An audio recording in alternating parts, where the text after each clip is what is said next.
মেয়ে দুজন ছেলে না মেয়ে দুজন এক মেয়ে মরে গেছে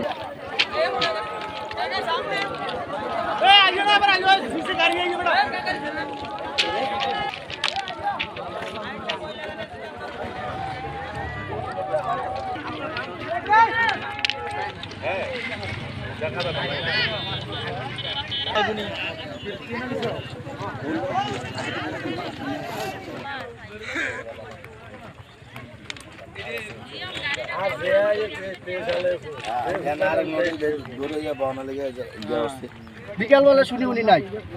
চলে কি হয়েছে রেল ধাক্কা দিয়ে চলে গেছে সে তো উন্নয়ন হয়েছে বিগত এটি আমাদের উন্নয়ন দেখতাছি যে মানুষ দৌড়াই দিকে বললাম কি হয়েছে অ্যাক্সিডেন্ট হয়েছে কি অ্যাক্সিডেন্ট হয়েছে মানুষ কজন মারা গেছে কি তা কি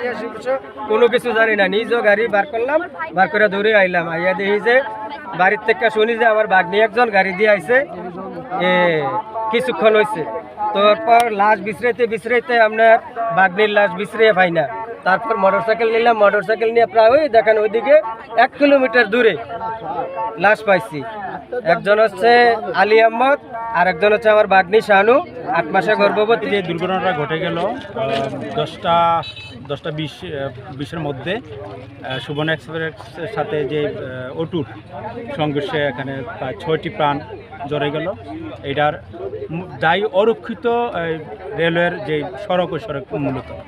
এখানে আমরা দীর্ঘদিন ধরে স্থায়ীভাবে অনেক দাবি করে আসছি এবং নিউজও করা হয়েছে এখানে একটি গেটের ব্যবস্থা করে দেওয়ার জন্য, কিন্তু কর্তৃপক্ষ